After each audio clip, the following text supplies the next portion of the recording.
Bonsoir à tous, bonsoir chers compatriotes, bonsoir tout le monde. Nous sommes sur Akan TV, la télévision du savoir-faire, du faire savoir et du savoir-être.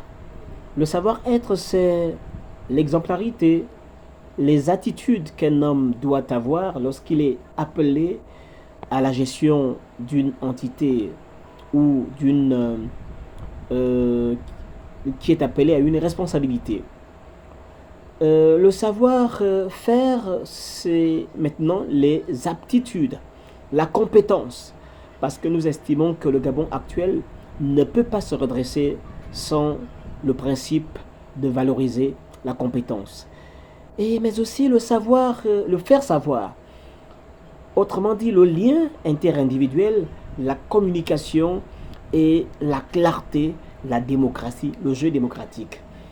Donc voilà la triptyque qui pour nous semble présider au redressement de ce pays.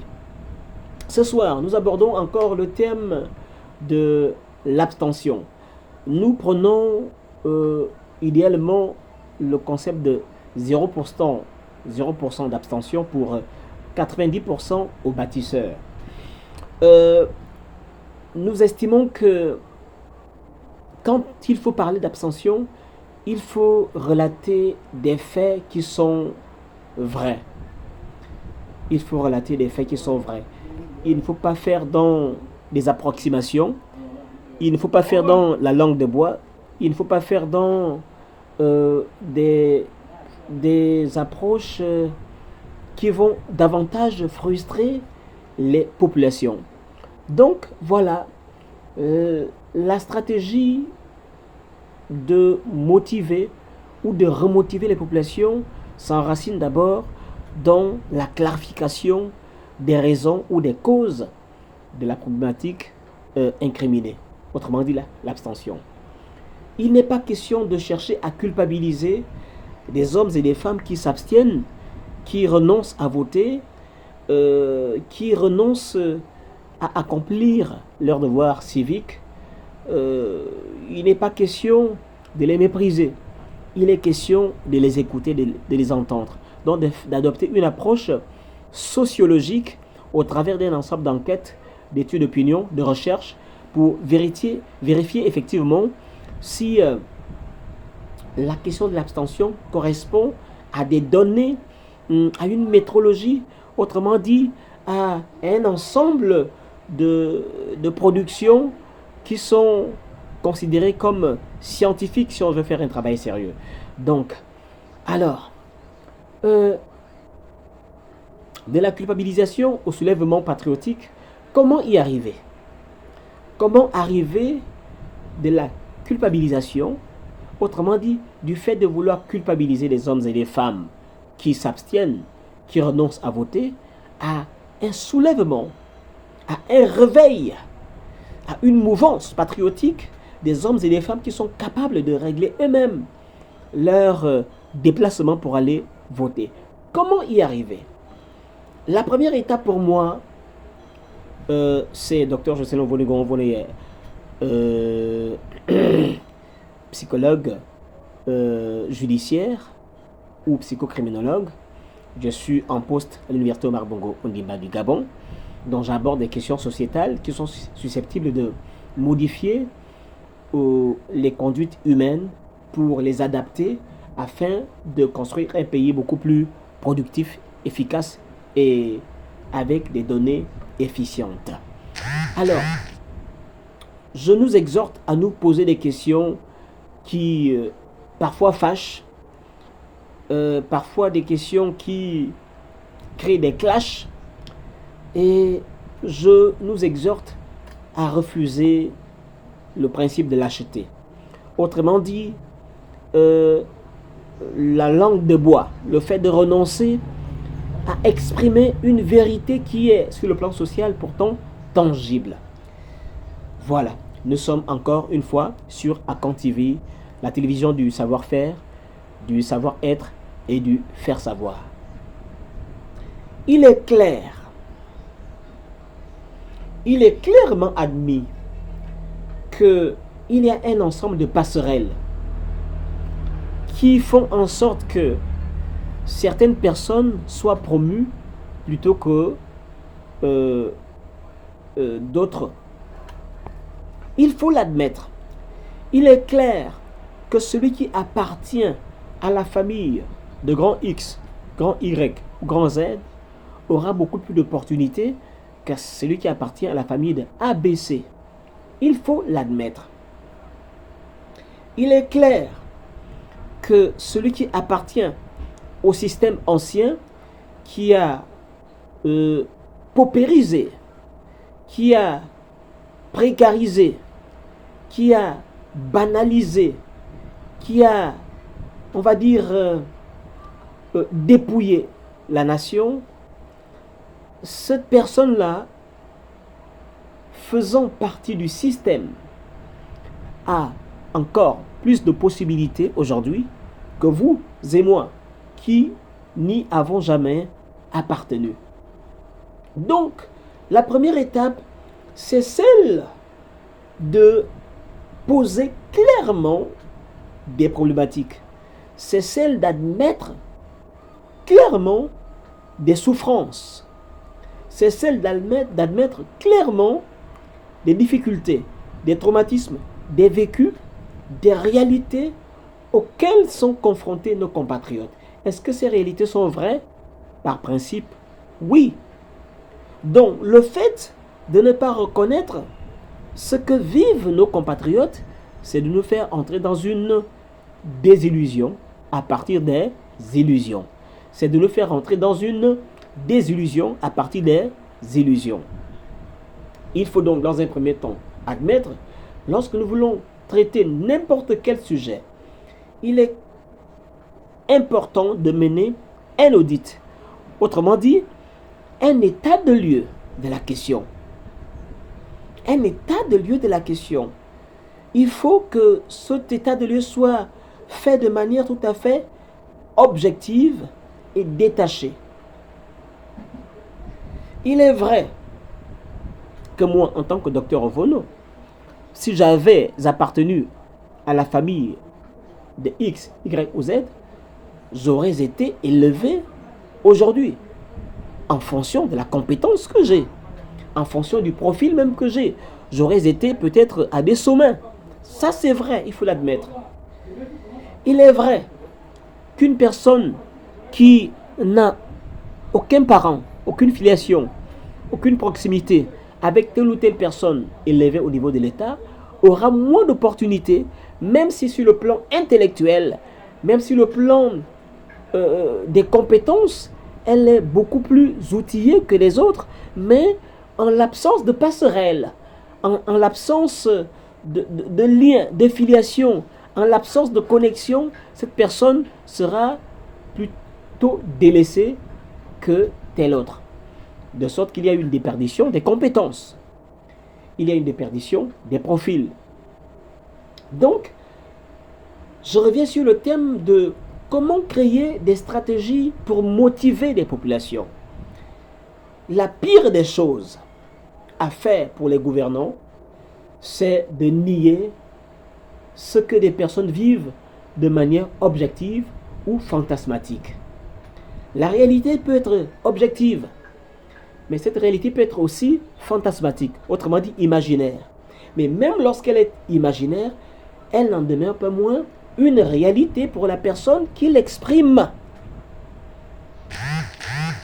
Je dis bien, même lorsque la réalité est imaginaire, elle n'en demeure pas moins une réalité pour la personne qui l'exprime en fonction de son histoire, de son vécu, de son ressenti. Donc, la question de l'abstention, lorsque nous voulons appeler la population gabonaise à aller massivement le 12 avril prochain voter oui, nous devons d'abord reconnaître leurs difficultés. Lorsque vous avez quelqu'un avec lequel vous avez appris, et vous savez qu'en classe vous étiez le premier, vous savez qu'au bac vous étiez le premier, vous avez terminé l'université avant la personne, et que celle-ci se trouve, vous la voyez passer dans un DID, dans un véhicule, et qu'elle est chef d'entreprise, chef de service, qu'elle est promue à telle ou telle fonction, la première question, la première interrogation, c'est que qu'est-ce qui le distingue de moi? 1. Est-ce que c'est la compétence? Non, parce que manifestement, sur le plan de la compétence, elle n'en a pas beaucoup plus que moi. Alors, l'autre interrogation, l'autre hypothèse, est-ce que ce sont des relations humaines? Vous allez mener un ensemble d'enquêtes et vous allez vous rendre compte que c'est une personne qui appartient à une obédience ou à une corporation.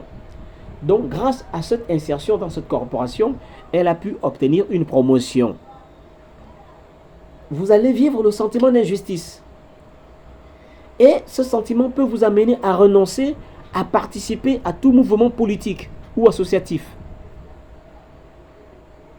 Lorsque vous êtes recrutés tous ensemble dans une administration et que au bout de 2 ans, vous avez grand A qui passe des grades, vous avez été recruté comme adjudant, il passe adjudant-chef à lieutenant, et vous faites 7 ans au même niveau. Il ne vous est pas fait de reproche concernant votre conduite. Vous n'avez été jamais amené en conseil de discipline. Donc, il n'y a pas d'élément objectif pour vous disqualifier du processus de promotion, du processus d'évolution dans votre entreprise. Les questions commencent à fuser dans votre esprit. Et ces questions-là vont vous amener à tirer des conclusions. Et les conclusions qui vous conduisent à adopter des positions. Autrement dit, des conduites. Voilà des éléments qu'il faut reconnaître. Lorsque, au cours d'une sélection, vous ne comprenez pas du tout le processus par lequel l'évaluation a été faite pour que A soit choisi par rapport à B, B soit plus dans la hiérarchie par rapport à C, et que C soit le chef de la hiérarchie par rapport à X, vous vous posez des questions qui sont tout à fait objectives. À partir de là, vous allez entreprendre une démarche de recherche, de quête de vérité. Et cette quête de vérité va vous amener, vous conduire à des conclusions qui peuvent être hâtives, qui peuvent être crédibles, mais qu'à cela ne tienne, vous allez aboutir à des conclusions. Vous allez vous renseigner à gauche, à droite. Que se passe-t-il? Pour quelle raison? Lui, dans la coordination du Gabon, c'est le monsieur tel. Pour quelle raison c'est lui? Alors, vous allez avoir un tri sélectif. Peut-être que sur le plan social, en termes de dynamique ou bien en termes d'action, la personne représente une idée, une moralité, une quête, une entité, ou on va dire un travail qui fait en sorte qu'elle a marqué les esprits et qui, lorsqu'ils sont au pouvoir, le juge digne de mener telle ou telle action ou bien d'avoir telle ou telle responsabilité. Donc, en termes d'acteurs de la société civile, la personne peut avoir ce mérite-là de recevoir la couronne pour diriger une entité, une organisation, un projet. Maintenant, lorsque vous avez mené un ensemble de qualifications et que vous vous rendez compte que ce facteur n'a pas été pris en compte et que ce sont des facteurs infrasociaux, autrement dit, des facteurs qui ne sont pas légaux, qui ne sont pas objectifs, qui ne sont pas tangibles, qui ne sont pas perceptibles par, on va dire, la rigueur scientifique sociale, vous allez faire appel à d'autres facteurs sous-jacents. L'affiliation, les amitiés, la corruption, etc., etc., pour valider la qualification de X, Y ou Z. À partir de là, vous vous direz, bon, il s'agit d'une corporation, il s'agit d'une affaire d'amis, d'une affaire de filiation, d'une affaire de famille, etc. etc. Et de ce fait, je renonce d'ores et déjà à participer, à concourir à l'action sociale, à la dynamique sociale ou aux événements sociaux qui sont entrepris ça et là, parmi lesquels une élection présidentielle, sénatoriale, municipale, locale ou tout autre concours qui peut être mené. Oui, effectivement, en termes de concours, lorsque vous avez un examen, tel qu'un concours, qui est mené par la police, et dont malheureusement les examinateurs sont aussi des policiers, vous vous dites, bon, à partir de là, sachant que le policier ne va privilégier que son fils, son frère, son cousin, sa petite amie ou son petit ami, la peine vaut d'aller m'investir, d'aller m'y investir. Parce que d'une manière ou d'une autre, les dés sont pipés et les choses vont se régler dans un format délétère. Voilà un ensemble de paramètres qui font en sorte que tout ce qui est compétition sociale, et le vote en fait partie, la présidentielle, le référendum, les concours, les examens, en font partie. Lorsqu'il n'y a pas de démocratisation du système de sélection des agents de l'État, des responsables de l'État et des nominations, il se pose la question de la crédibilité, la question de la validité et la question de la nécessité d'y participer, parce que les dés étant d'une manière ou d'une autre pipés. Voilà. Donc, il faut admettre cette réalité. Lorsqu'on veut traiter de la question de l'abstention, il faut admettre que motiver les populations, c'est d'abord les écouter, c'est d'abord recueillir leur opinion, recenser leur opinion, la catégoriser en fonction de leur ressenti et admettre que cette réalité est sociologiquement perceptible et psychologiquement vécue. Voilà, c'est la première étape, c'est ce que je voulais exposer ce soir. Qu'il n'est pas question, quel que soit le phénomène social observé, de nous créer des illusions qui vont créer la désillusion. Il ne faut pas chercher à culpabiliser des hommes et des femmes qui ne votent pas. Il faut les écouter. Moi, j'ai eu le cas d'une personne qui a été récemment nommée dans une administration importante et la personne que le monsieur a remplacé était tout à fait aigri. Pourquoi? Parce que il y a une conception individualiste qui consiste à penser que lorsque je suis nommé, le poste est ma propriété privée. Et que celui qui vient me remplacer est un ennemi qu'il faut chercher à descendre et à battre.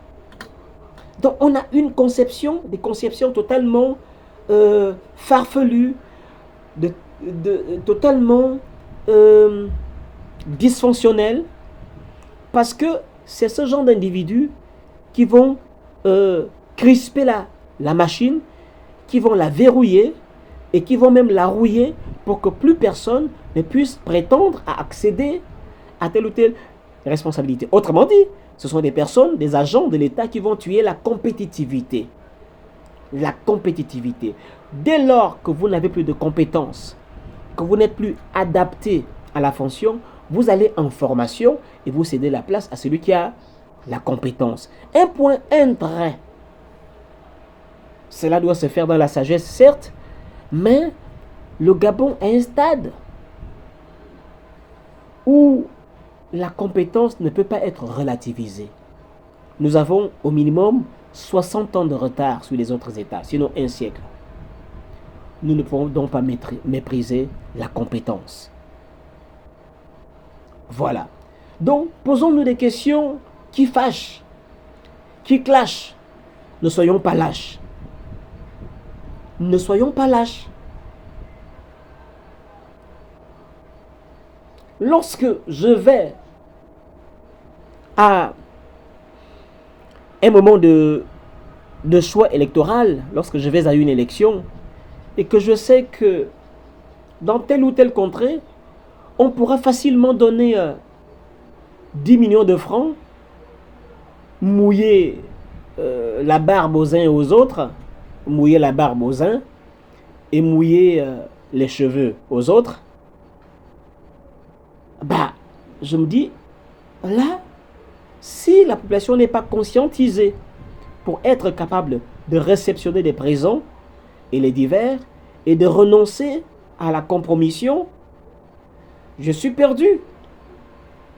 Je suis perdu parce que je n'ai pas les moyens de corrompre l'électorat et de les amener par ce stratagème à me voter. Voilà des éléments factuels, matériels, tangibles qui font en sorte que la question de l'abstinence puisse ne pas avoir de solution. Je le répète, lorsqu'on veut traiter un phénomène, il faut en premier lieu faire un état de lieu.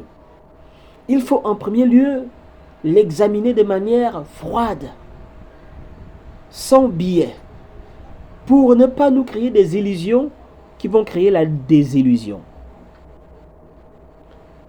Donc, en résumé, les promotions cancres qui ne sont pas justifiées par une approche démocratique et rigoureuse de la sélection des hommes et des femmes qui sont positionnés pour tel ou tel projet, telle ou telle organisation, tel ou tel emploi.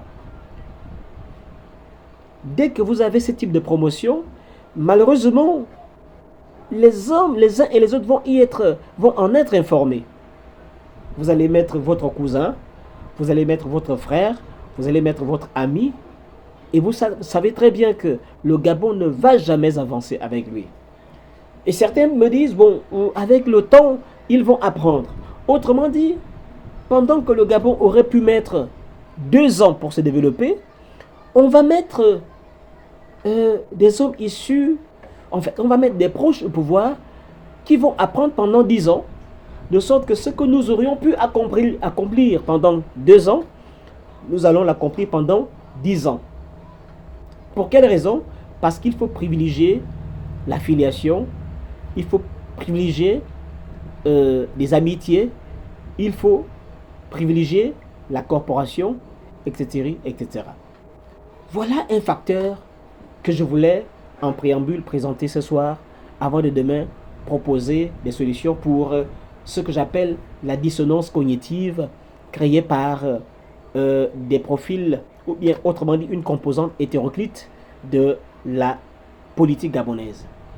Voilà. Donc demain, lorsque la société est hétéroclite, parfois les choses périclitent et les conséquences sont parfois l'abstention et d'autres phénomènes peuvent être observés. Ça signifie qu'il y a des hommes et des femmes à qui on peut bien demander d'aller voter et qui peuvent choisir le bulletin blanc.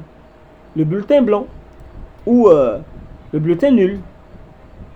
C'est que la personne va percevoir de l'argent, mais elle se dira, en raison du fait que le candidat Nguema a beaucoup d'argent, le candidat Obiang a beaucoup d'argent, le candidat Bilé a beaucoup d'argent, et qu'il a semé sur le terrain cet argent-là pour corrompre la population, pour faciliter le vote en sa faveur, moi je vais faire exprès de ne pas donner de ne pas mettre dans mon enveloppe un choix.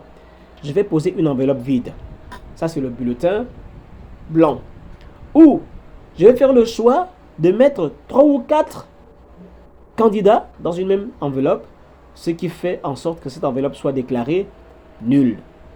Donc, il y a des stratégies qui sont activées par la conscience humaine lorsqu'elle se trouve en situation de dissonance cognitive. Ça, nous allons en parler demain. Nous étions sur Akan TV, la télévision du savoir-faire, du savoir-être et du faire savoir.